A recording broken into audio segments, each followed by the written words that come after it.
Hello, everyone. Welcome to the Sleepless Cinematic Podcast, where we explore our shared love for watching and discussing movies recorded in the late after-work hours, often in lieu of a good night's rest. I'm Emilio. I'm Madeline. And I'm Julian. The three of us are colleagues at a Midtown Manhattan music school. Yes, music is what brings us together, but movies are what keep us together, talking at the end of the night. So we've created some order to this ongoing trend by recording these conversations, considering an overarching theme, while we cycle through 5 unique guidelines for engagement. You can email us at sleeplesscinematicpod@gmail.com. Seriously, we would love to hear from you. You can follow us on YouTube, Instagram, and TikTok for updates, highlights, clips, and other visual supplements to the audio we record at the handle Sleepless Cinematic Pod. And in addition to our main episodes, we record and release bonus one-off episodes as we see fit. We are wrapping up our current cycle featuring rom-coms that were nominated for and in some cases awarded Oscars, and this week we've seen fit to record a bonus episode where we share our personal picks for romantic comedies that didn't receive any nominations or wins, but that we believe were deserving of Academy praise. We've asked each of the guests that have joined us for our Oscar Worthy Rom Com cycle to share a pick or two and the nominations they think went overlooked. We'll share the portions of our conversations here alongside our picks for rom-coms that are missing the distinction of being Oscar-nominated or Oscar-winning films. Guys, I am so excited to get into this. Me too. I'm excited for your excitement. Yeah. Well, I'm excited to hear your picks because we haven't shared them with each other. No, not at all. Beforehand. And maybe it was just you, Madeline, that said something about it, is that you chose some movies that have more of the classic persuasion. I did. You know, I grew up in a big classic movie household. We had TCM on a lot. And so I know that the kind of early Hollywood is an era that is maybe less covered in general and certainly less covered on our podcast. We have a handful of films from the, early talkie era, but not that many. So I wanted to kind of get into that with a lot of my picks. And I don't know where you guys focused your efforts. No, I love that you went that direction. I feel like mine are more kind of in the last 50, 60 years or so. Mine are too, but with maybe you'll see a certain area of concentration, but yeah, we'll get there. It also helped that Dougie suddenly wanted to go on a kick of some of these movies kind of separately. So that really helped. So one thing that I ended up kind of taking notes on are some directors that some of them get nominations, but never win. And I think that is definitely a mistake with a few of these directors I'm going to bring up. And then some of them got nominations for things that were not rom-coms, even though they made really, really excellent rom-coms. And the first director I wanted to bring up was Howard Hawks. Oh, yeah. Because I just watched Bringing Up Baby or rewatched Bringing Up Baby. I love that one. Which that is definitely a screwball comedy. And I think with certain screwball comedies, and maybe some I'm going to bring up later, you can argue whether or not it really feels like what we think of as a rom-com. I think Bringing Up Baby does. Yeah, I think so too. I think the romance is very central in that, whereas I think there are other screwball comedies where it's a little less central. Right. But Bringing Up Baby was a total box office bomb. Which is crazy. It's insane to me. Crazy to think about. Yeah. And I think related then was completely snubbed at the Oscars. Wow. Like got no nominations whatsoever. 100% should have been nominated for adapted screenplay. It's so weird that it wasn't. Yeah. I haven't seen it in years, but for me, that movie is all about Katharine Hepburn's just energy the whole time. And Cary Grant, if memory serves, is like kind of the straight guy. He's like a goofy straight guy. Exactly. You're allowed to laugh at him. Yeah. Kind of. And I think you see that a lot in screwball comedies. Like, Yeah. I think they really invent like the himbo. That's a good rom-com phrase. Yeah, and I think Cary Grant is a great himbo in Bringing Up Baby. And the more I was reading about it, it's, you read that Katharine Hepburn in early filming was really not hitting the comedic beats, that she was really like overselling, overplaying the comedy. And she had to have coaching from Walter Catlett, who has a lot of vaudeville experience and ends up being cast in the film. And he really shows her the magic of like, it's funniest when you play it straight. Yeah. And that does so much for her in that role and beyond. Right. You know, Katharine Hepburn obviously goes on to be nominated for many Oscars, wins Wins several a bunch, Oscars. So she doesn't get nominated for this. I think she probably should have been. But it is interesting to me that if it wasn't for this film and for Walter Catlett apparently specifically, then you maybe wouldn't have seen the success in like the Philadelphia Story or Woman of the Year, or Guess Who's Coming to Dinner. Like all of those kind of hinge on Bringing Up Baby and her experience on that movie. Yeah, and all the Tracy Hepburn movies that came from the Adam's Rib or all that stuff. Yeah. And perhaps all of this is to say that Howard Hawks should have been nominated for Best Director for Bringing Up Baby. Right. Because I do think it has such a cascading effect over Hollywood over the next few decades. I love that. Also, just animal wrangling. Yeah. Like the early days of animal wrangling. Yeah, she has to play opposite a leopard. Yeah. And she like totally sells it and doesn't seem at all terrified of the fact that she's playing against an actual leopard. And like, oh, it's a tame leopard, but it's still a leopard. Yeah. And in 2026, that would definitely be a CGI leopard. And we should note this is not to be confused with Luchino Visconti's The Leopard. Yeah. That is true. Very different film. Like maybe 30 years later-ish. And then another one of our guests brought up His Girl Friday. Yes. And Julian, I know you watched that recently. I did. Yes, I made good on my word, David Schwartz. This is me putting it on the record. But yes, His Girl Friday, I did watch it recently. Actually, the day I watched it, I had a family dinner that included past guest and frequently mentioned presence on this podcast, my cousin Sylvie. Hi, Sylvie. Yes, hello, Sylvie. Hey, Sylvie. Whose girlfriend Lauren was also present, and those two are both big classic movie fans and had just watched His Girl Friday. I said I was thinking about watching it, and they both emphatically recommended it. Yes.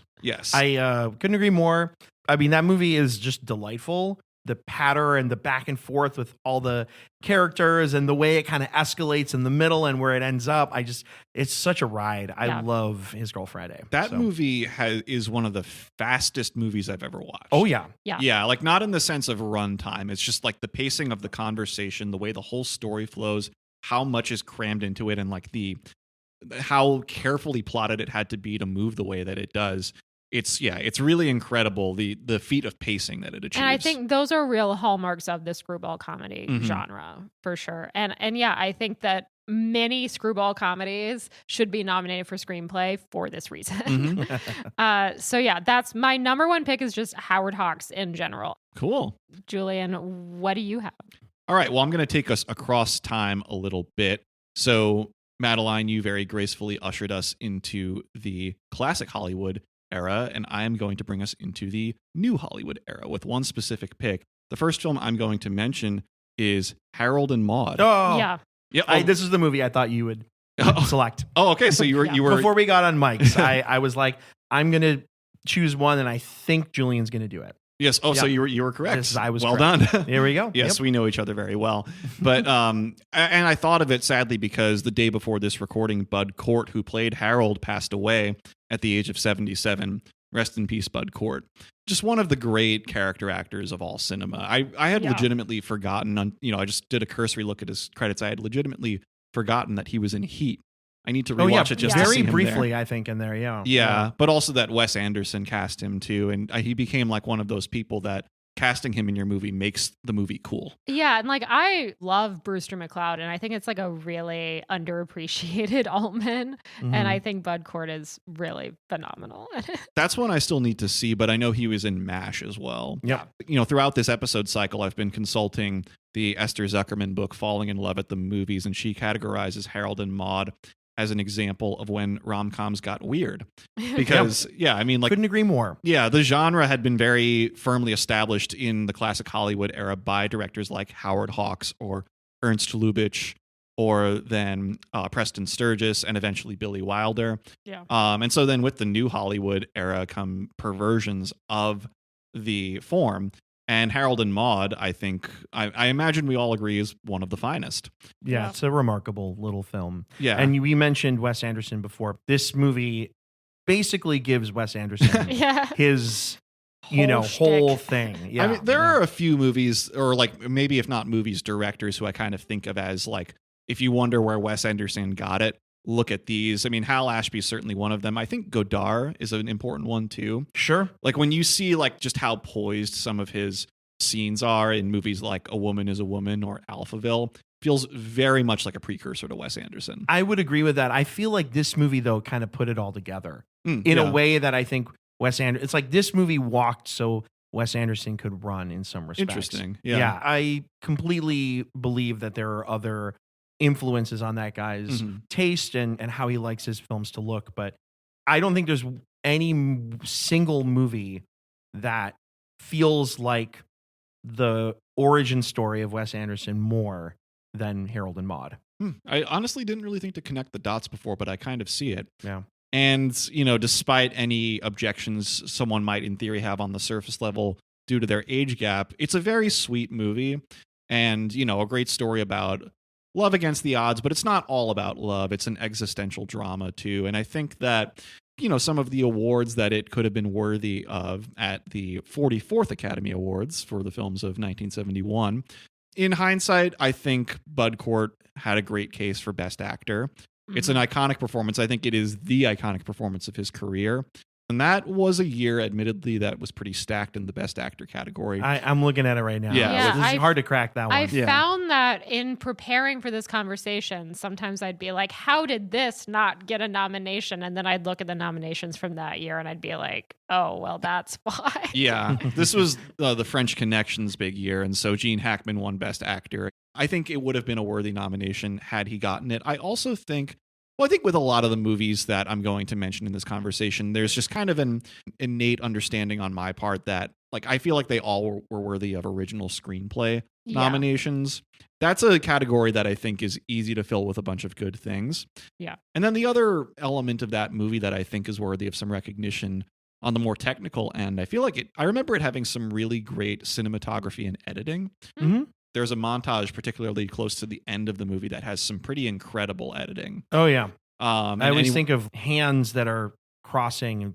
Yeah. There's like a very touching visual that happens as part of that montage. Yes. And then there's also, now that I'm remembering it, there's a pretty interesting sound moment in the movie, too. Oh, big time. Yeah. Harold and Maude was a strange, polarizing movie at its time. But it's also a time when anything went. So it's weird with the Oscars at that time. You see a mix of some kind of traditional wins and also more offbeat things like Midnight Cowboy taking top prizes. So it was a time where it really felt like anything could have gone. Right. But it went how it went. Good pick. Thank you. I would like to nominate Vivian Pickles, who plays Harold's mother in the supporting actress category. I think she's absolutely hilarious. And I mean, you basically said everything I would have said about Harold and Maude. I would just say that, you know, this is a movie that for me has always been very resonant from the very first moment I saw it. It was weird in a way that just worked for me. I always think about the music in this movie. The music in Harold and Maude is just almost sort of transcendent in a way. I'm a huge Cat Stevens fan. I was before I saw Harold and Maude. I think it was one of the reasons why Harold and Maude worked, you know, so well on me the first time I saw it. Yeah, another vote out there that Harold and Maude is like one of the important new Hollywood films and just gets better really on every rewatch and has for me. So I'm glad I was right. You guys are synced up. Yes. And speaking of being synced up, the award that I forgot to mention that I think Harold and Maude also would very easily have been worthy of was Best Original Song. Sure. If you want to sing out, sing out. And if you want to be free, be free. Yeah, I mean, there's a million ways to be. I think it's so interesting when we look back at original song winners, and a lot of times there's songs that did not stand the test of time. Mm-hmm. And then there are songs that become so much bigger outside of the film that they were written for. Right. And I think that's kind of an example that a lot of people know that song and don't know the connection to the film. Right. And you know, like we're recording this in February, so we're not that far removed from the holidays. And like I was watching Meet Me in St. Louis, and I'm like, oh yes, Have Yourself a Merry Little Christmas was written for this movie. Oh right, and that's like not at all. That is not what won Best Original Song at the Oscars that year. Like that's the song that everybody would know. Right. And yeah, If You Want to Sing Out, Sing Out wasn't nominated, but admittedly the thing that did win pretty tough competition because it was the theme from Shaft. Okay. Oh, All yeah. right. Fair Wow. enough.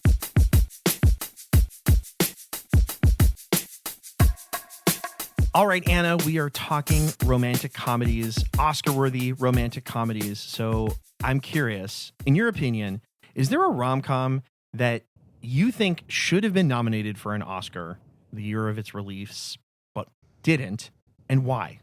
Oh, Do you have a movie like that? Shocking to no one who's ever listened to my pod, I chose more than one. I picked 3. So Relatable. I love this. So on brand. it really is. And this was, I picked this earlier in the weekend. I swear it was before Rob Reiner passed, but I was thinking When Harry Met Sally. And I thought I was like, I was like, oh God, I'm going to sound so smart. I'm going to be like, When Harry Met Sally, best screenplay. And then I looked up, I was like, oh, hey, it was nominated for this. And I was like, God. You're right.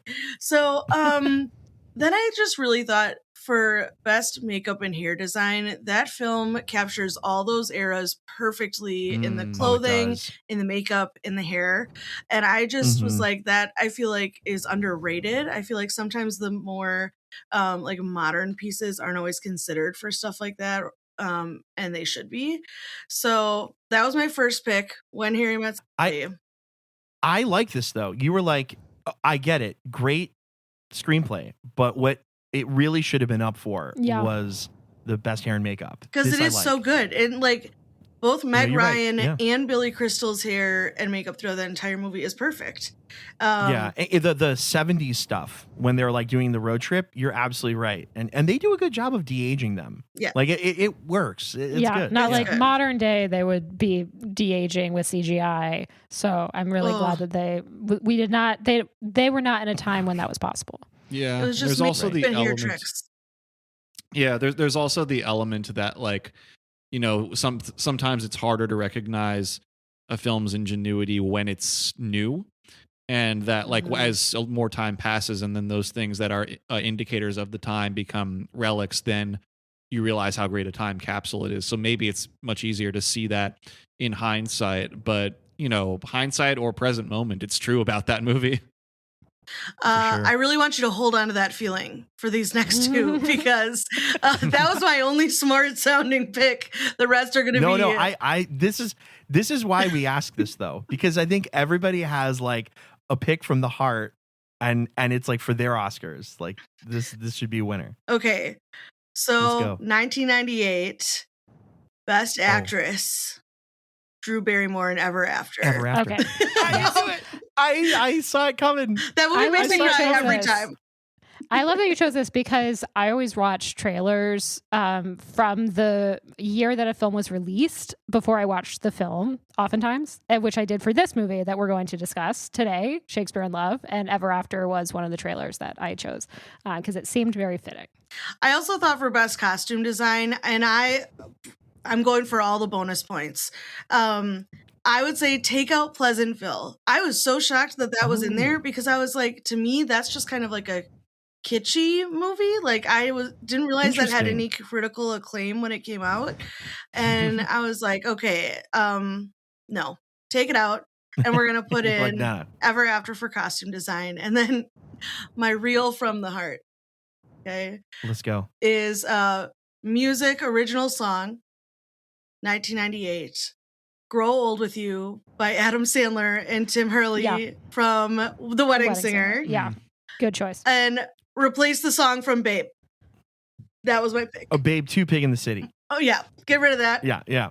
Okay. And because I absolutely, like, The Wedding Singer is that's my heart pick because I love that movie. Yeah. And again, you talk about movies that we revisit and how sometimes those get overlooked by the Oscars because they're not, prestigious or right. Or they have Adam Sandler before he became a serious actor. Yeah. Like, yep. But I think that The Wedding Singer is probably the best of Adam Sandler pre-serious acting. I think he's amazing in that, and I love Grow Old With You. A little bit of Billy Idol in there, and perfect on the plane. Yeah. Yep. I I'm so glad you chose this because when we have the opportunity to share our picks, this is going to be one from me Oh, for this thank exact God. category. Right, like. I love this song. It's so beautifully used in the movie. I will actually never forget the first time I watched this. I was like around that age where you go like, oh, a movie like this can work on you. I was maybe like 14 or 15. Mm-hmm. And I remember just being like, oh my God, is this movie like really making me feel something? And the song is a huge part of it. And Drew Barrymore also. I think she had a killer in 1998, apparently. Yes. I would also say the like "Somebody Kill Me Please" song in the middle, but that wasn't on the soundtrack. But yeah. Of a song that I quote more heads. than is probably normal for a healthy person, like I love that song too. So good. I love all this. You got all the bonus points. Thank Wonderful. you. That's what I was going for.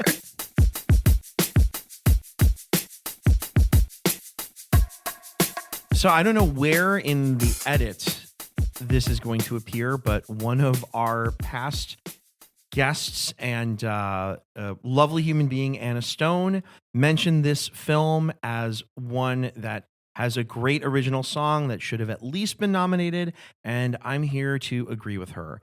The Wedding Singer from 1998 has one of those songs that I think is kind of grown as the career of Adam Sandler, I think has also grown in estimation. I think he's one of those guys that because he's had such longevity and his career has evolved and his sort of acting choices have, I think, shown a certain amount of range that his early films don't necessarily suggest. Yeah. I will just say I've always been in the bag for The Wedding Singer. I think it's like one of the more delightful films that he's ever done. I think just on first watch, it's actually very sweet. The original song, Growing Old With You, it works so much better than it has any business working. and I mean that in all sincerity. So I would say that for Best Original Song, for the 1999 Oscars.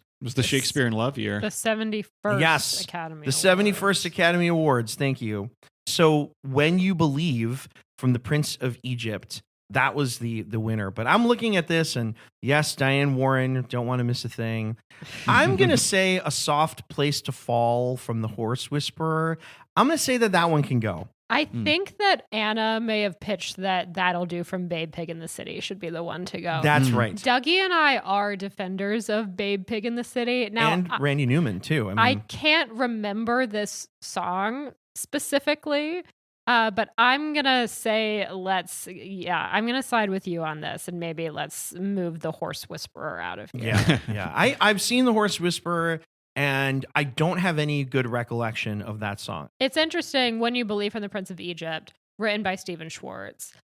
What's interesting is that this year's Oscars, one movie that was noticeably snubbed or just, not nominated was Wicked for Good. Right. Including for Best Original Song, which was, I would assume, the entire reason why two new original songs were added to Wicked for Good was for this specific award. They were not nominated, but Stephen Schwartz can sleep at night because he won in 1999 and beat out this very deserving song from The Wedding Singer. Absolutely. Yes. I just wanted to say, Anna, I 100% agree with you on this.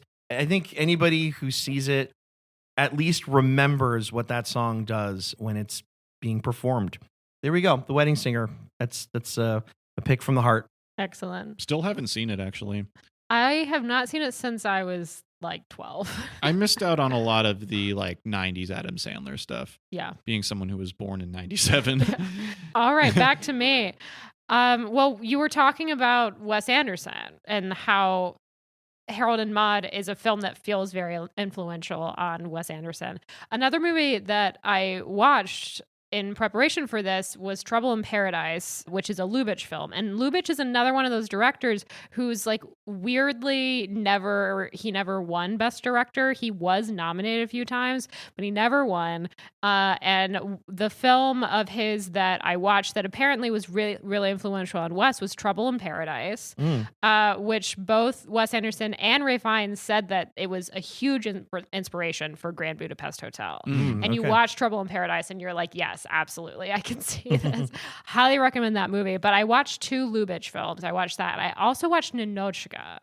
And I loved Ninochka. And Dougie loved Ninochka. He actually watched it without me first and then was like, you have to watch this movie. That's written by Billy Wilder, right? Yes. He's a co-writer on it. Yeah. So it's written by Billy Wilder. It's directed by Ernst Lubitsch. And it did get a lot of nominations, but it did not win anything. And I found that surprising. But then I'm like, this is 1939. Oh, yeah. So, Gone with the Wind, Wizard Gone of with Oz, the Wind, Wizard of Stagecoach. Oz, Stagecoach, Yeah. Mr. Smith Goes to Washington. It's like, I think Ninochka is such a beautiful screenplay, but I can't in good faith be like, it should win over Mr. Smith Goes to Washington. And I'm like, should Greta Garbo have won over Vivian Leigh? Maybe.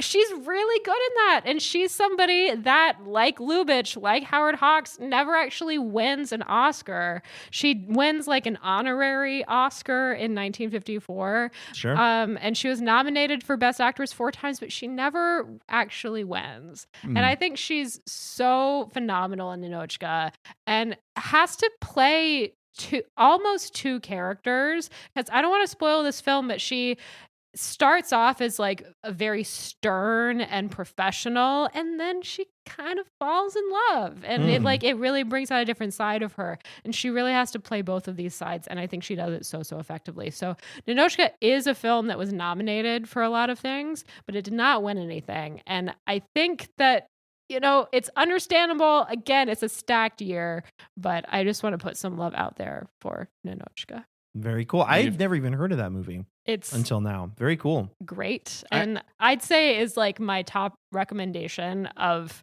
all the ones we're talking all about? of these movies. Cool. Like, which one should you go and watch? Ninochka. Yeah, I had heard of it before, and I'm very swayed towards it now. Excellent. Thank you for the recommendation. Yeah, You're thanks. welcome. All right. Well, so yeah, we're already hopping across time quite a bit, and I'm now going to fast forward us almost 50 years after the release of Ninochka to a film by a director who we have covered on this podcast before. And this film emerged during what was ostensibly a great time for rom-coms. Qualitatively, it's certainly one of the best of that time, but it doesn't have quite the popularity of some of its contemporaries, such as Moonstruck or When Harry Met Sally. And this is a movie that falls in the year between those two, 1988, and the film is Crossing Delancey. Oh, Yeah. Yeah. Yes, directed by Joan Micklin Silver, written by Susan Sandler, and based on Susan Sandler's 1985 play of the same name. And so, well, I have to revise something I said originally, I have to revise something I said before about all of these films being, in my mind, qualifying for original screenplays, because this is an adaptation. Well, we've already talked about Joan Micklin Silver last year when we covered Hester Street. There's a similar charm in Crossing Delancey of it being a very specifically Jewish movie. And, you know, I already mentioned Esther Zuckerman's book, Falling in Love at the Movies, and she has a great passage about that I'm going to quickly open up now. The history of rom-coms and their makers isn't linear or simple. When Harry Met Sally, of course, has Nora Ephron's Jewish influence, but it was never explicit about it, only coded as such for those in the know. Not to mention, I'm going off script now, that it's also directed by Rob Reiner, a Jew, and stars Billy Crystal, another Jew. And yet it's not really considered a Jewish coded movie up front anyway. Except for the scene in Katz's. Even that, it's like, you know, it's there, but you know, they're not. It could be any restaurant. That is true. Yeah. I guess. It is not made the most salient element of Fair that. enough. But going back to Esther Zuckerman's passage, it's certainly not as explicitly Jewish or as much about assimilation as Joan Micklin Silver's Crossing Delancey, about a woman played by Amy Irving whose bubby on the Lower East Side of New York enlists a matchmaker that sets her up with a pickle vendor played by Peter Riegert. And it's true that rom-coms about minority groups are often not included when people look at the larger history of the genre, in spite of the joy and innovation they bring. So there's that specific sense of identity to Crossing Delancey, and in a way an update on what Joan Micklin Silver had put out in the world with Hester Street, because that's a film set in 1896. Crossing Delancey was set at what was the present day at the time. I remember like watching it last year around when we covered Hester Street, this feeling like being interested in how the screenplay to me did not have a traditional sense of conflict. At certain points, I think it comes and goes, but it's not one of those stories to me where like the conflict is the definition of the narrative. And yet it's not kind of like the loose slice of life thing that you get from like Richard Linklater or someone like him. It's in an interesting position in terms of its sense of time and pacing.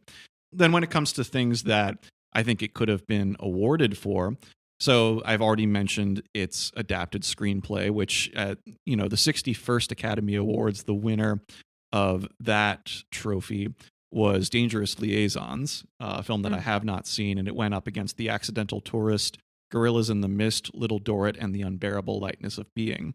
All movies that admittedly I don't really know well. I don't think I've seen any of these movies. Same. I think I've seen most of them. Oh, interesting. Spiritually, Crossing Delancey and The Accidental Tourist have a little bit in common. Cool. Yeah. Interesting. But so, yeah, like some other things that I would consider awarding that movie for. So Amy Irving, the lead actress in Crossing Delancey, she actually did get a Golden Globe nomination that year. So Okay. there's a degree to which she came close, but she did not get a nomination for Best Actress in a Leading Role that year. That was the year of Jodie Foster's first win for The Accused, who was up against Glenn Close, Melanie Griffith, Meryl Streep, and Sigourney Weaver. Pretty stacked year. Yeah. Definitely. And also, I mean, speaking of rom-coms, Melanie Griffith was nominated for Working Girl. Ah. And then the other aspect of the movie that I think is awards worthy, that I think is kind of undersung about films like this and maybe about rom-coms in general, is what was then called art direction and now called production design. Yeah. Mm-hmm. And, when you're working with existing locations, like to what extent the production is designed could be, it's an interesting question to consider. One for Best Art Direction in 1988 or 89 when the ceremony happened was Dangerous Liaisons, which seems to have been Period piece. a favorite that year. Yeah. Interesting thing that didn't win but was nominated was Who Framed Roger Rabbit. Yeah. The fact that didn't win is very interesting. But yeah, so I could see that not being like the Academy's bag. Okay, I kind of see where you're coming from there. But other things in that category were Tucker, the Man in His Dream, Rain Man, and Beaches. Beaches, We were baby. just talking about Just beaches talking about yesterday. Yeah. So I don't know what Crossing Delancey could have been there in the place of, but, it would have taken an interesting category and added its own little Lower East Side flair to it. Totally. Very good movie, like deserving film to see. There's a lot of little details in that film that are like Joan Micklin Silver specific. Yeah, worthy film. I like that we're giving it some oxygen right now. Yeah.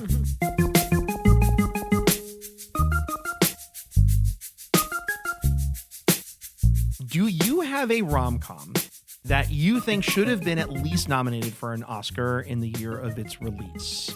So my pick for a rom-com that I think should have been nominated for an Oscar is 1988's Crossing Delancey, Ooh. which Hey, is now. an excellent rom-com, Yeah. directed by Joan Micklin Silver, screenplay by Susan Sandler, based on her play. I think that Amy Irving should be nominated for Best Actress, but also Peter Riegert should have been nominated for Best Actor. Yeah, he was As- the love interest. The pickle or what was it, vendor? He's the pickle vendor. salesman. Pickle, yeah. He, in particular, like Amy Irving, grounds the entire film, is, instantly relatable. Peter Riegert, as the pickle man, transforms into Cary Grant. I feel like he is irresistible in this movie. Like after He's very likable. He makes Yeah. a good case for himself. He stands really- up for himself. Yeah, at the very Yeah. at the beginning of the movie, you're kind of with her on like. So the whole movie is about, she gets set up, with, her grandmother wants her to settle down and find a man. She's in her 30s. She's a single woman in New York. And she sets her up with a marriage broker. Right. And, the marriage broker brings in this pickle man, in the Lower East Side. He's a pickle shop on Delancey Street. And he is just kind of like a nebbishy, very plain dude. Yeah. And as she gets to know him, he is the most charming, charismatic kind of guy, almost effortless, Mhm. And I've heard him talk about this, because there's a big Criterion Blu-ray release of it, and complete with interviews with the cast. Sure. and crew. Yeah. And he talked about how he was basically just being himself and stripping away all the artifice of performance and things like that. And that really comes across Yeah. in this movie. He's just an immediately sort of just, I don't know, it's just like a great presence to be around in a very particular, like romantic lead kind of way. Mhm. Well, you're speaking to two fans of that movie. And in Yeah. fact, Great minds think alike, because when we recorded our portion of this conversation about our choices, that was one of mine. Oh, yeah? yeah.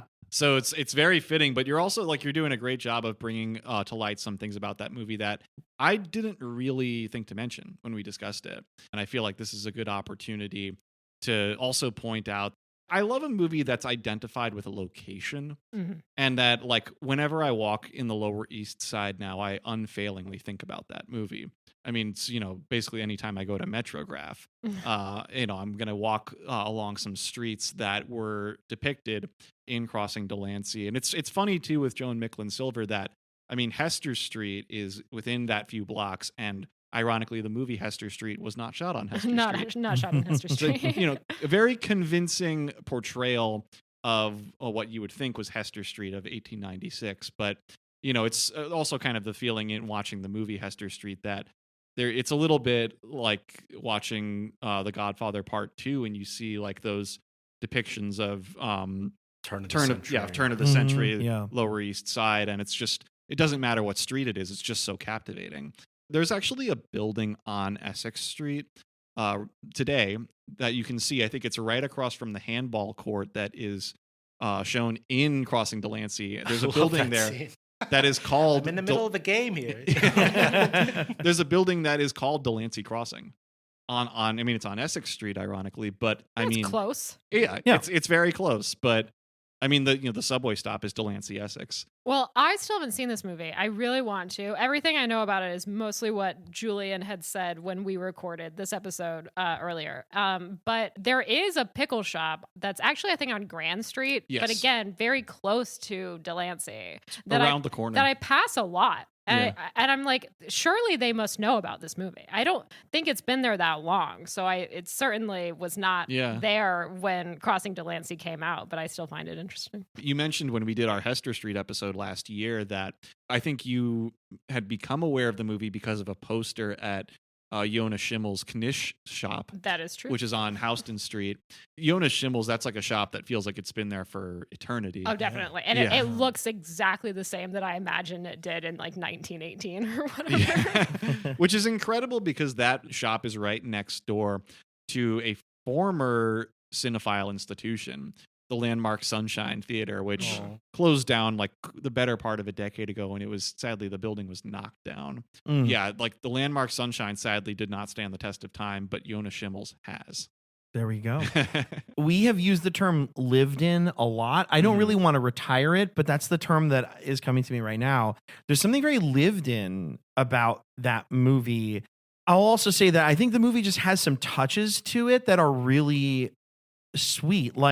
I bring this up every time we've brought up this movie, but that scene in the pizza shop where the character comes in and just sings. Oh, it's a hot dog. Oh, the hot dog. I think Thank it's you. hot I'm dog, sorry. yeah. Yeah. But there's something about that moment that's very arresting. Yeah. And I feel like I am a different viewer after that moment.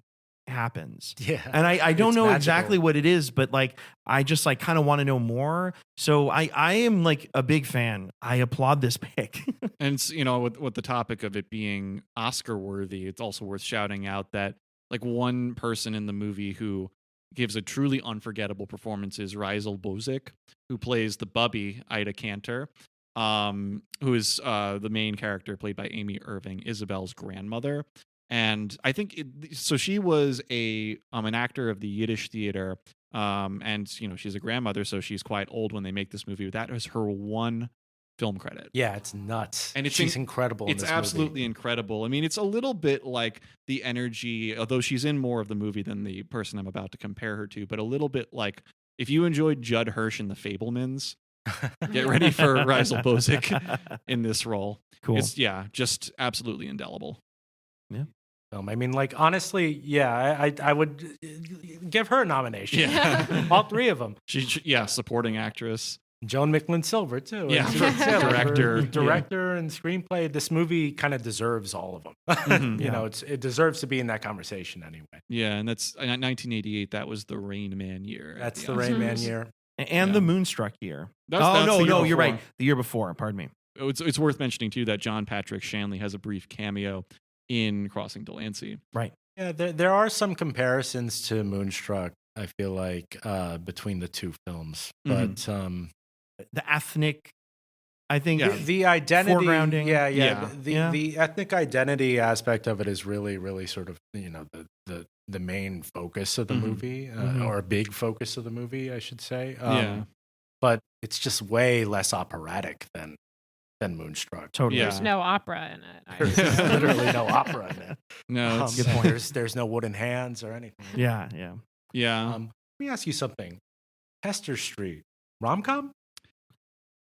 Ooh. good question. That is a good question. Definitely a romance. A little calm. A little little calm. calm. a little bit. rom, a little calm. Yeah. I think it's like a lot of rom, some com. I always love the guy who comes up and is trying to sell her the potion Oh yeah. to help Yeah. her, her husband fall back in love with her. God. Miss Kowarski in that. Oh, yeah. Yeah. Doris Roberts. She's got Cool. some zingers. Yeah. Yeah, It's- she's got some good energy. Did you ever Yeah. see Chilly Scenes of Winter? Definitely. Yes. Yeah. Speaking of that's an anti-rom-com? Yeah. Yeah. I mean, it's funny. We're going to talk about Heartbreak Kid a little bit right now. There's a little bit of shared energy Oh, yeah. between those two movies. We could talk about it. We'll Yeah. talk about it, yeah. And maybe that's a good segue out of it. Yeah.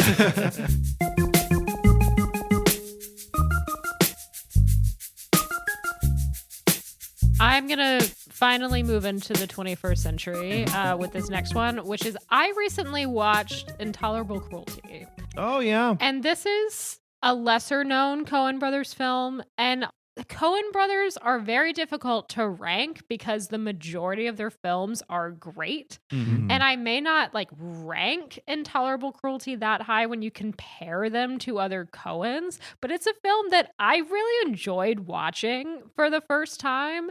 And I kind of think maybe every Coen Brothers screenplay should be nominated for an Academy Award. And I think this one also is included in that. And I also think that George Clooney is just so like in the pocket of Yeah. what he does so well. He's like charming and funny and stupid. Yes. Kind of a himbo. And he's such a himbo. In And that he's- one, yes. He's so good at being those things. And the Yes. Coens Yeah. are great at bringing that out in him. Exactly. I think he loves doing that for the Coens. Yeah. And I was looking at the nominees from this year, and Johnny Depp was nominated this year for Pirates of the Caribbean. And I'm not here to get into the whole Johnny Depp fiasco, but people like Jack Sparrow a lot. I think that there was so much at the time, like Jack Sparrow overload. Like if you were a teenager or a young person in the 2000s and had a friend group that was at all similar to mine, then you had just Johnny Depp mania surrounding you at all times. And so I got really tired of everyone's Jack Sparrow impression. And I think that has lessened that performance for me over time. Yeah, sure. So I'm personally going to bump Johnny Depp out of this category All right, to fair. make room for George Clooney Cool. for Intolerable Cruelty. Interesting. Which, as of this recording, that is one of the 2 Coen brothers films that I have not yet seen, but I have a copy of both that and the other one, The Lady Killers, from the library right now. So by the time this comes out, I will most likely have seen it. And you can tell me whether or not you agree with me on this. I mostly agree. I haven't seen it since it was a new release. Yeah. But I remember liking I it. think they're only rom-com. Yeah. Yeah. Like that's solidly rom-com. And their version of a rom-com. Yeah. Well, since you mentioned Johnny Depp, that actually makes a surprisingly good segue to the next film that I want to recommend, which is a movie where which is a movie in which a part was offered to Johnny Depp that he declined. Instead, the role went to Campbell Scott. And that film is a movie from a very esteemed director in the category of rom-coms, but it's often, I think, incorrectly seen as one of his lesser films. The director is Cameron Crowe, and the film is Singles. Right. Oh, yeah. From 1992, which is a movie that I think is excellent. I think it is, for its narrative content, a wrongfully underrated movie. And I'm curious if there are more people who agree with me out there. And so the thing with Singles is that it is often like most immediately known as the grunge movie. It was the movie that captured in its soundtrack the grunge era that was active at the time in Seattle, Washington, where the film is set. I think the error that some people make in understanding this as like the movie with the grunge soundtrack, it's not wrong at all. I mean, that's a great reason to remember it.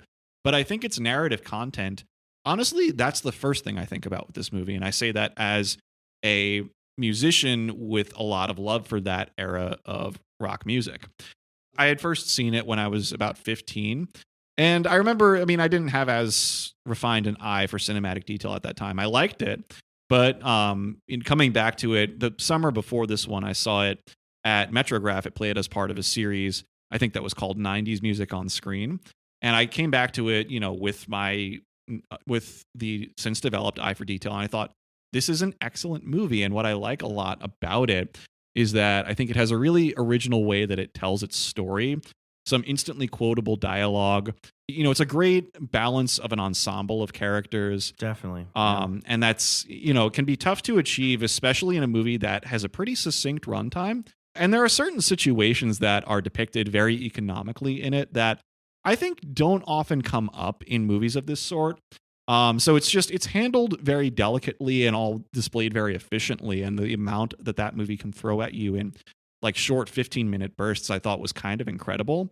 Also, just like a great capsule of some actors. I feel like the only person of like the main few characters in that movie who we still see with some frequency is Matt Dillon. Sure. Yeah, when you Google this movie, the like number one question that Google suggests is, was Matt Dillon's hair real in Singles? Yeah. Which the answer seems to be no, it was a wig. Yeah. But so, and some of these actors are still active today, but you've got him alongside Campbell Scott, Kira Sedgwick, Bridget Fonda, who quit acting, notably. Yeah. Also, some other great appearances from actors like Sheila Kelly, Jim True Frost, Bill Pullman in a supporting role, James LeGros, Eric Stoltz in a performance you have to observe to know it's him. Right. When you look at the Oscars for the year it came out, 92, this, like with many of the things I'm suggesting, I think it has a great screenplay. Original screenplay that won that year was The Crying Game. I get it with that movie. Up against Husbands and Wives, Lorenzo's Oil, Passion Fish, and Unforgiven, which was one of the big favorites that year. Yo, shout out Lorenzo's Oil. Yeah, one of the only George Miller movies that's not connected to some other story. Exactly. Yeah. But yeah, so like as with some other categories, I haven't seen all of these. I don't think I can, in good faith, bump any of them. I can only say that I think Singles was worthy of some of that consideration. The other thing about that movie that is a no-brainer awards pick to me is for Best Original Song. Yeah, and there are a lot of great songs in the movie, some already written, some written for the movie, but the one I want to single out is Paul Westerberg's song "Dyslexic Heart," Huh. which Very cool. Yeah, and Paul Westerberg from The I forgot about Replacements. that. Yeah, from The Replacements, not a Seattle artist, and yet it's kind of the song, maybe a little bit like If You Want to Sing Out, Sing Out in Harold and Maude. It's kind of the song that maybe it only comes up 2 times in the movie. It just kind of feels like it's the song of the movie.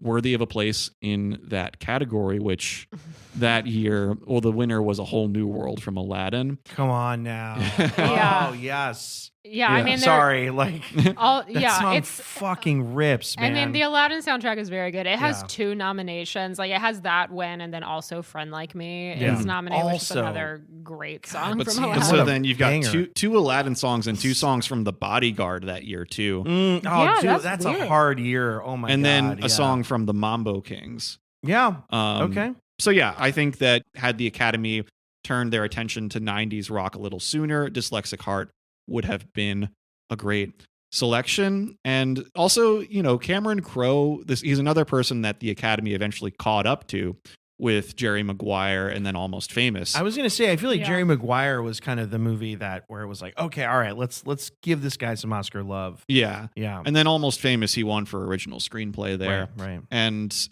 so it's clear that like the Academy knew that he was an estimable talent. I just think that, you know, Singles was worthy of some similar attention. Cool. Yeah, I haven't seen the movie in a long time, but I remember liking it. So I've not seen it. I'm Yeah. not really familiar with it, but now I'm definitely interested. Thank you. I appreciate your interest. all right. Well, I'll jump in. I was trying to think about movies that connected with like a generation. Yeah. And the movie that I thought of is 500 Days of Summer. Okay, yeah. I saw it in theaters with my girlfriend who we were about to break up. I think you've said this before. I don't know if you've said it on mic, but Yeah. I've heard this story. Okay, cool. Yeah. And I think because I knew the writing on the wall, by the way, she's a wonderful human being. She's still out there in the world. Very good person. It was just time for us to no longer be dating. That happened. But I think in part because I saw that movie under those circumstances. And also the movie had an energy to it that I was a tiny bit allergic to. Yeah. I I would agree with you. I came back to 500 Days of Summer, I'm going to say 12 or 13 years after it came out. So this is like maybe around the pandemic. Right. And you know what?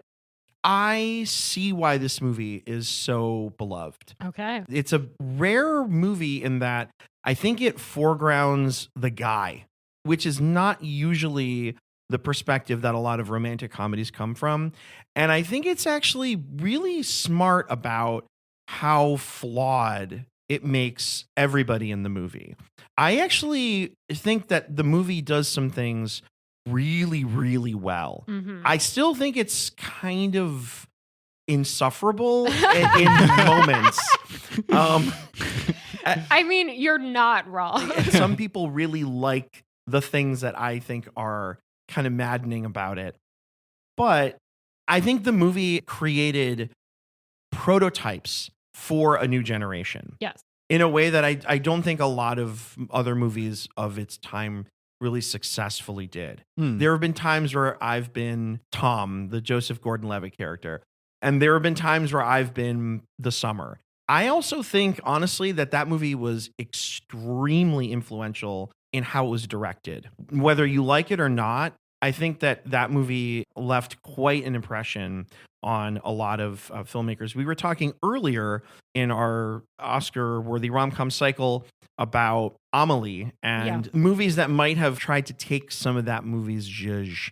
Yeah. And I feel like there are aspects of seeing 500 Days of Summer where I kind of feel that. I'm like, this is a movie that maybe faked the funk a little bit. But I think it deserves to be nominated for something. And I think the screenplay is good. And like I said, the direction is very strong.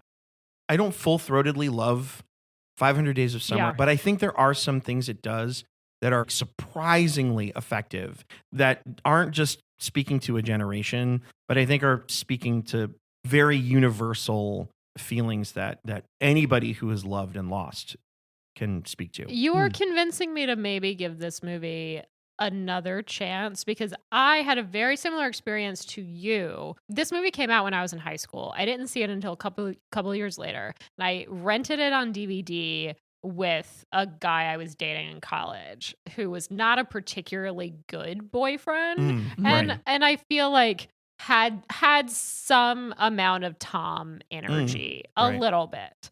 And I think I'm watching it and it's almost making me see like what's wrong in my own relationship. Oh, sure. So I think that colored it a little bit for me. And I also found it kind of like just annoying at the time. I think I was also kind of allergic to it.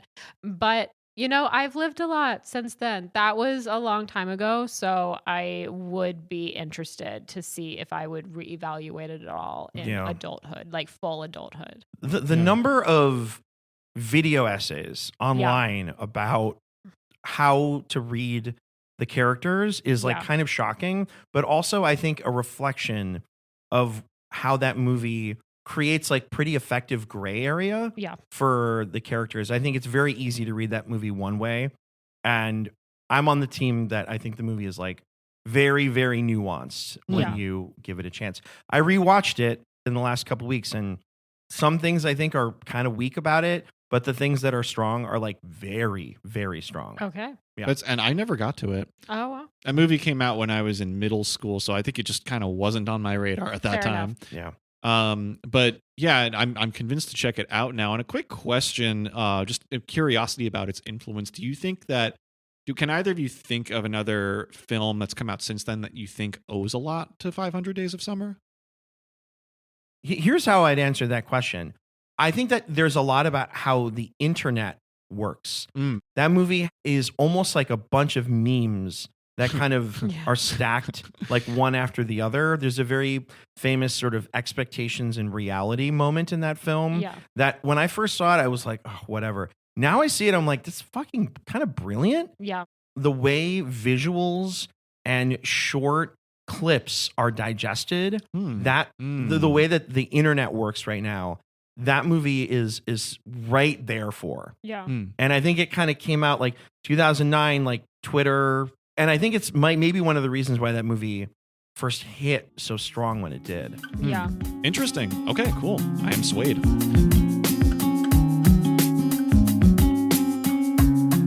So, David, in your opinion, is there a rom-com that you think should have at least been nominated for an Oscar in the year of its release?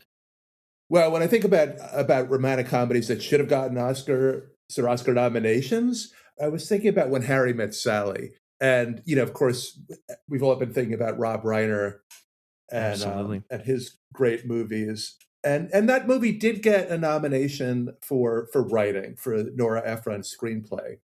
But I actually feel like it could have gotten a directing nomination for Rob Reiner. Like Rob Reiner, I don't think he ever got a directing nomination. And his movies, in a way, are like so old-fashioned and kind of classical and mainstream, accessible movies. So, you know, that movie, that year was the same year that Woody Allen got a nomination for Crimes and Misdemeanors. I'm not going to argue too much with that. That's one of his best movies. It really is. It's quite good. Yeah, but I think the achievement of tone and emotion and balancing comedy and drama and genuine romance and really working the emotions was so brilliantly handled by Rob Reiner. And he has so many movies. I mean, this was during that stretch where he went from making, you know, he made Spinal Tap and The American President and A Few Good Men. And in a way, he had like a level of craft that was taken for granted. I couldn't agree more. I loved When Harry Met Sally when I first saw it, and it's an easy movie to love. Of course, but I rewatched it recently, about a year ago, and was so impressed with just how perfect it is as a movie. The way he incorporates the interviews, he sort of talks to different couples about their stories, and so that's a film that could have gotten an Oscar nomination, but it's traditionally not the type of movie that gets nominations. I agree with you. it is kind of impeccably directed. And when you talk about tone, just with the interviews and everything, just these kind of interstitial moments, just keep everything so perfectly pitched. I mean, it's a little bit like the movie we're going to talk about today, I think, where there's just like a really high rewatchability factor with it. So I love this pick, really do. Yeah. And in a lot of ways, I feel like When Harry Met Sally has become to many modern viewers like the textbook example of a rom-com. Definitely. Yeah, I agree with the point that like the way that the interviews are incorporated into the movie really sets it apart, and that's one thing that When Harry Met Sally does that I can't personally think of another example that I've seen that's come out since then. There probably have been movies that pay homage to that, but I was just briefly looking at the actual results of the Oscars ceremony that screenplay nomination was a part of, and it's one of those interesting years where the movie that walked away with some of the top prizes that night was seen as maybe like a not the most deserving of it. That was Driving Miss Daisy. Oh, and to be fair, I haven't seen the movie, so I can't weigh in on that. But this was 1989, so it's the year that probably Do the Right Thing should have won a lot of awards. Yeah. Well, when you look at the list of what won and what was nominated that year, I feel like the category that really shows the innovations of 1989 was the Best Original Screenplay category, because you have When Harry Met Sally nominated alongside Do the Right Thing and Sex, Lies, and Videotape. Also Crimes and Misdemeanors, and they all lost to the winner, which was Dead Poets Society, which is another great movie. But then I think that, just doing a cursory look, I think that was the only nomination given to films like When Harry Met Sally, Do the Right Thing, and Sex, Lies, and Videotape. Whereas like a lot of the other big winners that night, there was Driving Miss Daisy, but there was also in the acting categories, there was My Left Foot. There was Born on the 4th of July, which I've heard some very high praise for from someone on this podcast. Yeah, that's true. Right. Yeah.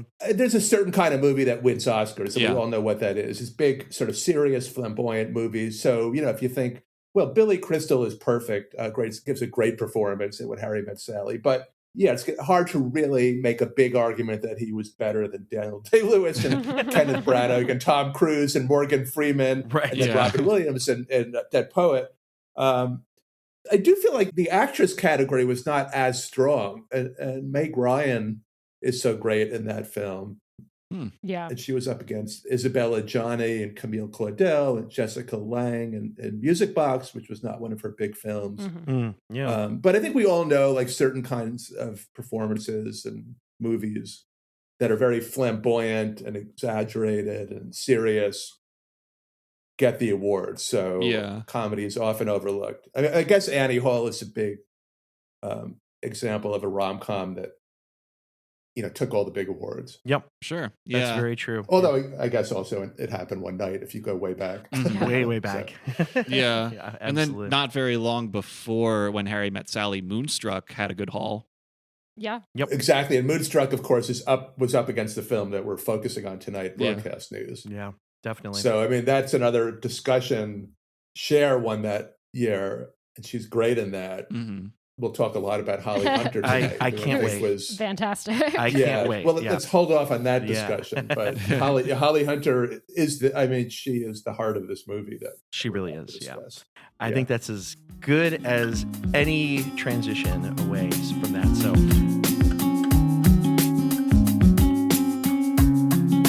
So while we are waiting for this cake of yours to finish baking, Anu, I wanted to ask, do you have a romantic comedy that you feel should have been nominated or won an Oscar in the year of its release, but didn't? Oh, God. Okay. I'm not going to say Love Actually, because, we're here to hear something new. But like in that way, like these are celebrated films. So there's a couple, and they're not hot takes with how good they are. I think everybody will agree these are great. I think they should have been nominated for Oscars because of the absolute fantastic performances, or maybe like a SAG Award Best Ensemble. You know what I'm saying? Okay. A SAG Award at minimum. So the two I was feeling I couldn't choose is Crazy Stupid Love. What I mean? Yeah. We've got Oscar winners up the wazoo on this cast. It's, we've got Yeah. Steve Carell, we've got Julianne Moore, we've got Emma Stone, 2-time Oscar winner, we got Ryan Gosling. I mean, it is, We got Kevin Bacon and Kevin in a Bacon, real brief moment. and Kevin Bacon, and they're being supported by a good script. It is a really solid, surprising rom-com. It does everything you need with fantastic talent. That's about as good as like modern Hollywood rom-coms get.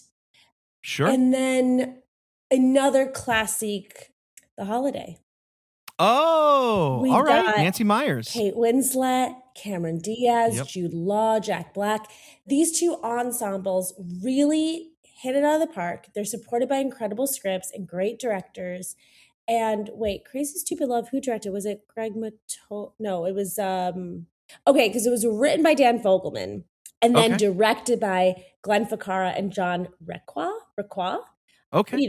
Someone will say in the comments that I did that incorrectly. But so all I have to say is that like these are two incredible movies. Because I think what's happening now with like the modern rom-com is like we understand that there's a formula to it, but it's not within the scenes. I feel like a lot of times you're not surprised about what's going on. You don't feel like you get real vulnerability because that's what the comedy is for. The comedy is to like lighten real, true feelings, and I feel like these two comedies really did that in a way that was surprising and like not what you expected. And the casts are just absolutely stacked. Sure. These are good picks. I've seen both of these movies. I think they're both like pretty delightful, I'm thinking in particular of Crazy Stupid Love. Did you mention Marissa Tomei also in there? Oh yeah, Marissa Tomei. Yep. I mean, on top of all the other like high status actors, actresses that are populating it. I remember enjoying that one and also feeling like when the big climactic scene where everyone kind of comes together, the breadcrumbs are there that Emma Stone is their kid. Yeah. But it really doesn't click and whatnot. And the Holiday too, I remember thinking was a very sweet film. Notably, that's like the movie where Jude Law had this insane Pedro Pascal last year, Josh O'Connor this year run where he was like in like 8 different things. In 2004, he literally is in like 8 different movies and starring in all of them.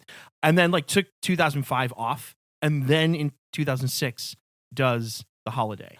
It's sort of like the career reset for him. He's like, I know I was everywhere. I was in too many places. Let me just kind of like slowly work my way back.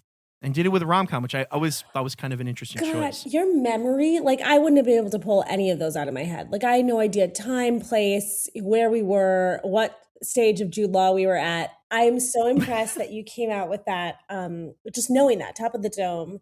Because I, of course, remember the oversaturation of Jude Law, and I loved it because I was absolutely the demographic for it. I just remember like the first time at the Oscars, I heard like someone make fun of somebody for being in too many movies or something like that. Yeah. I didn't realize though that he had come back with this film. And I remember at the time, to be totally honest, I remember being very surprised by Crazy Stupid Love because I am not a big rom-com person. And I kind of thought I knew where it was going to go. And I also was so delightfully surprised. And with The Holiday, I kind of took for granted, like, how good of a movie that is, because I think it was at a time when, like, we grew up with these rom-coms. You're just kind of like, God, rom-coms are so, that's just, you expect for there to be surprising chemistry, for there to be, like, this push and pull, but, for it to wrap up in a way that is satisfying, that you like, I kind of just, to be honest, I think I, turn my nose up at the genre, and then kind of revisiting The Holiday and realizing, man, this was kind of the last of its kind. Like it's a great movie and great talent that's super committed to the material is much more rare than it's just more rare than I think I realized. I'm trying to think though, like in that movie, I feel like all 4 of them are really nice. I feel like the big surprise in that movie, from a casting perspective, was that Jack Black was this charismatic, lead that someone like Kate Winslet could fall for. You're so right. I kind of forgot about that because definitely at the time I was like, Jack Black. Right. And now that's done so much more often, I think, because he definitely wasn't playing romantic leads. And that's probably of there's a certain look to a leading man that is very narrow. Instagram face. Yeah. And it like should Yeah. include Jack Black, to be honest. But yeah, you're totally right. Cool. Well, nice picks here. How's the banana cake looking? We got about 3 minutes, but let's go look at let's just take a quick look at what the color is. All right. I have no idea. Is it like gold? Is it? Or we get a little like a crust on top, like a browning? We're starting to get a crust, but I think I'm going to put 5 more minutes on the clock. Let's see. Let's see. I'm going to go ahead and hit stop. I think that was perfectly cool. Perfect. At least on the recording portion of this.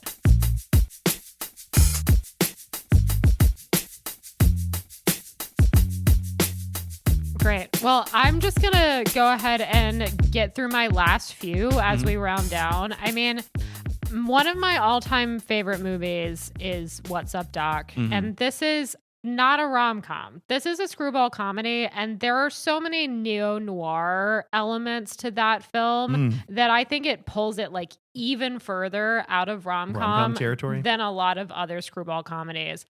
But it is a movie that is both comedic and romantic. So because it's one of my all-time favorites, I have to say it's crazy that it wasn't nominated for anything, and it should absolutely be nominated for Best Original Screenplay. As I was saying, I think many screwball comedies should have been. And I think Barbra Streisand should have been nominated for Best Actress. I think she is really unappreciated as a comedic actor. And what's so funny is that anytime she talks about What's Up, Doc, it's like she doesn't get it at all. She's like, I don't actually understand what's funny about that movie. And I think that's why she's so good in it. Right. Oh, it's like she did the work to be like, this is not a comedic person. This is like a real human being that I just have to portray. I think, but also it's a ridiculous character. Right, So like, right. it's actually baffling to me because no, she's not playing it straight at all. She's like playing it pretty hammy. Right. So I don't think that's necessarily her takeaway. And that's what's so interesting to me because Wow.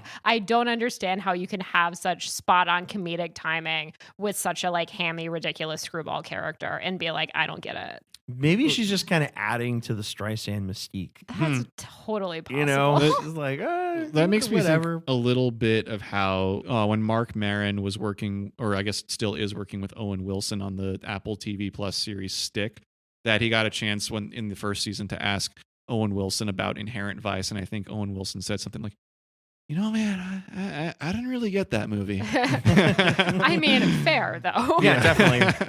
That his role in the movie, I would understand if he was like, yeah, I kind of just came in and did a couple days work. Yeah. You know? If you're Owen Wilson, you don't need to know about everything else going on in that. Exactly. movie. Or it's, a little. Well, I mean, he plays a character named Coy in that movie, Right. And Paul Thomas Anderson maybe was a little coy in directing him there. Yeah, Could be. totally. Yeah. And then I just wanted to throw out, I had asked our friend and coworker George what his pick for this would be. And he brought up a movie that came out pretty recently that Julian and I have both seen that he was like, is this a romantic comedy?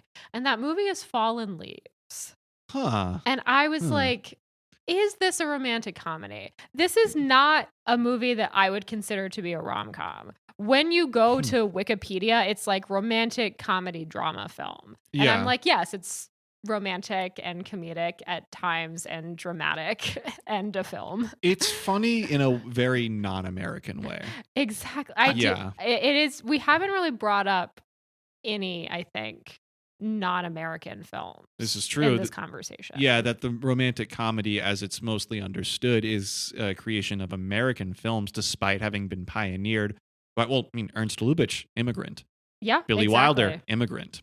Yeah, And very good point. yeah, it's funny how that happens. And we discussed Amelie, which is another movie that is both romantic and funny, made outside of America. But we acknowledged in that conversation that it feels, I think, a little easier to call that a romantic comedy, but it doesn't fit the mold of it as it's been codified in American film. Yeah. And Fallen Leaves came out in 2023. It is a Finnish production directed by Aki Kaurismäki, and it's a really beautiful film. And I actually think connected with me on the romance level more than some of these other movies that we've talked about that connect more for me on the comedic level. Yeah, I see that, and I was lucky enough to attend a cast Q&A for that movie when it came out at the Angelica Film Center. And I think it was the lead actress in that film, whose name is Alma Poitsi, if I'm remembering correctly. There was a question about the presence of silences in the film, and she said, well, it's a very Finnish thing to be able to share a silence with someone.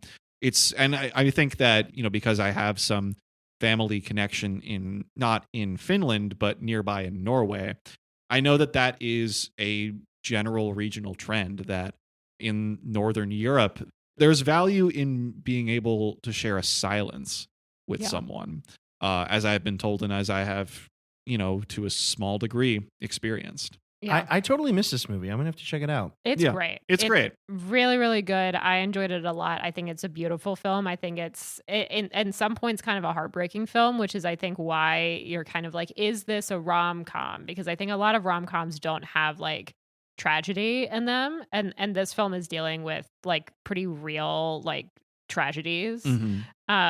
And I do think that gets into the question of like, well, what makes a rom-com? If you're looking at a film that is romantic and comedic, that doesn't necessarily mean it's what we think of typically as a rom-com. So I'd recommend Fallen Leaves. Like if you like Jim Jarmusch's style of storytelling, I feel like it's very compatible to a Jarmusch fan. Cool. I like that. Yeah. All right. That's it for me. Awesome. Well, thank you, George, for that. Yeah. Thank you, George. And I've got just one more movie that I want to shout out, and it's appropriate, Madeline, at George's behest, you've brought us closer to the present because there's a movie from 2025 that I think is worthy of a boost in the vein that we've been giving some others. That film, I've mentioned it on the record on this podcast before. That movie is Materialists. Right. Celine Song's sophomore feature, which came out in June of 2025. And I acknowledged, it came up in the broadcast news episode that we just recently recorded and released. And I brought up there that it's been kind of amongst audiences a misunderstood movie, but I came away from it thinking it was very good. What I like a lot about it is I think it's very candid about the entanglement of romance and class. Yeah. In a way that I think not a lot of other movies are. That's actually a thing that it shares with Crossing Delancey. I think that's another movie that gets into that. Yeah, a little bit. In an interesting way. And another quality that those two films share is that you have a female protagonist who, throughout the story, has to effectively choose between two men, both there for potential romance. Celine Song had this great success with Past Lives, her breakthrough feature. Which did get some Oscars attention, notably. Yeah. And, being a little more in the spotlight and with access to some bigger stars, I thought that the film was cast very interestingly. In particular, Chris Evans in Materialists, it was a very interesting against-type performance for him. Yeah. If this movie had come out in like October, November, December, I feel like there may be a more realistic chance of it having been on the docket for this year's Oscars. Maybe a supporting actor award for Chris Evans would have been somewhere in there. Yeah, it just came out so early in the year. I do think movies that come out early in the year have a tough road to the Oscars. That this is true, but there is one movie that came out earlier than Materialists that got quite a sweep, at least in nominations. Sinners. Yes, but I mean, that was a phenomenon. That was a huge hit. But yeah, so Materialists, I think all of the three main performances in it, which are from Chris Evans, Pedro Pascal, and Dakota Johnson, all great performances. If any of them had gotten a nomination, I would understand. Some people, I think, were a little inundated with Pedro Pascal this past year. I don't mind his prominence. I like that if someone's going to be as prominent, like him and Josh O'Connor seem to be in kind of everything now. And Josh O'Connor's at least be interesting, which the two of them are. Yeah, I like them both a lot. And then Dakota Johnson too. I feel like she, is like I like what she does as an actor. I feel like some people know how to cast her well, and sometimes I feel like she's been kind of miscast. Yeah, but Celine Song, I think, knows Dakota Johnson's strengths and brought them out really well in Materialists. I like a movie that does like subtle things that still feel very evocative. And so, the cinematographer for Materialists, who is Shabir Kirshner, deserves some recognition for that. Also a great Japanese breakfast song in the soundtrack. So, nice. Original song, just saying. Yeah. Michelle Zauner, aka Japanese Breakfast, is one of those people who is like, primarily a musician and writer who I still feel like will probably get an Oscar someday. I hope so. All right, I guess I'm rounding things off here. Much like Julian, I'm going to call out a film that was mentioned on our broadcast news episode. I'm going with the film Grosse Pointe Blank from 1997. I unabashedly love this movie. This is a movie that I saw first as a teenager, and it checked so many boxes for me already as a teenager. It's a kind of a dark comedy. It's a little violent. It is kind of lighthearted. It weaves and winds its way through a story. It has John Cusack being like the most likable John Cusack probably since Say Anything. This movie truly gets better every single time I see it, which is not something I can say for every movie that I saw and really enjoyed in high school.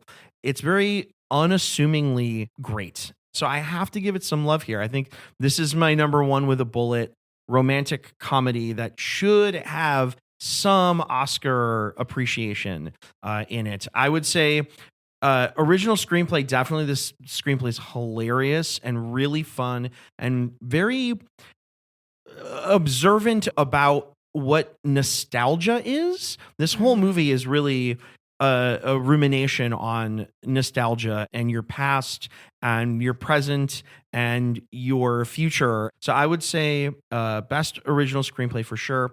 But the dark horse candidate that I want to throw out here is Dan Aykroyd in Best Supporting Actor. He plays a character named Grocer and is just remarkable. If Kevin Kline can win an Oscar for playing Otto in A Fish Called Wanda, I think that Dan Aykroyd can at least get a nomination for Best Supporting Actor for his role in Grosse Pointe Blank. Very similar energy, chaos agent. Every time he's in a scene, he completely steals it from anybody and anything else that's happening there.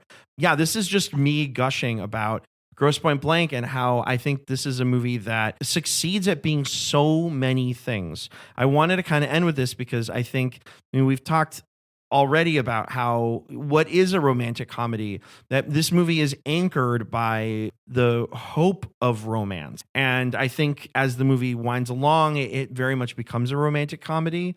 But it doesn't always feel that way. And it's one of the reasons I really like it. I think it subverts a lot of genre expectations when it comes to romantic comedies, but manages to be so many other very fun, wacky things. Yeah. I just implore anybody out there who hasn't seen Grosse Pointe Blank to see this movie because it is wonderful and has I could just keep talking about it. This movie has one of the best soundtracks, incredible needle drop after another, and great original music score by Joe Strummer of The Clash. That's mine, and I'll leave it there. I love that. I feel like this episode has given me more recommendations for my list than like any other episode we've ever done. That we've probably done. Probably, yeah. Yeah. There's some stuff that you guys have listed that I'm like, I either want to rewatch now. Singles, I got to get back to. It's been way too long since I've seen that one. Yeah. But I love some of the ones that you mentioned, Madeline, too. So I'm right there with you. Yeah. Ninochka is now high up on my list, as is Grosse Pointe Blank. Yeah, and as I've been asking people this question just like casually throughout the week, the movie I've heard more than any is When Harry Met Sally. Mm-hmm. Oh, which is so funny because it was nominated. It was nominated, but I think not as nominated as people would expect. It was only nominated for screenplay, I believe. Right. That's true. Yeah. Very cool. Well, we want to take this opportunity to thank our guests. Yes, thank you guys so much. Join us to talk Oscar-winning rom-coms. And we hope to see you guys again sometime in the future. It's been really great to dive so deep into a specific category. Totally. And in addition to this podcast, you can follow us on YouTube, TikTok, and Instagram at Sleepless Cinematic Pod. You can also contact us via email. We would love to hear from you. Write to us at sleeplesscinematicpod@gmail.com. If you're on Letterboxd, you can follow me, Julian, at Julian_Barthold. And you can follow me, Madeline, at Patroness of Cats. If you're listening to us for the first time, thank you for finding us. If this is your 7th or 8th or 70th time you've listened to us. Thank you for sticking around.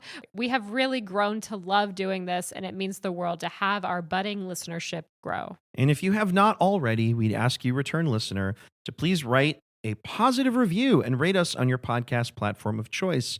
This is one of the best ways for new listeners to find us and help our podcast take its next steps. But you can always keep it grassroots. Tell a friend to tell a friend to tell another friend about the Sleepless Cinematic Podcast. That helps too.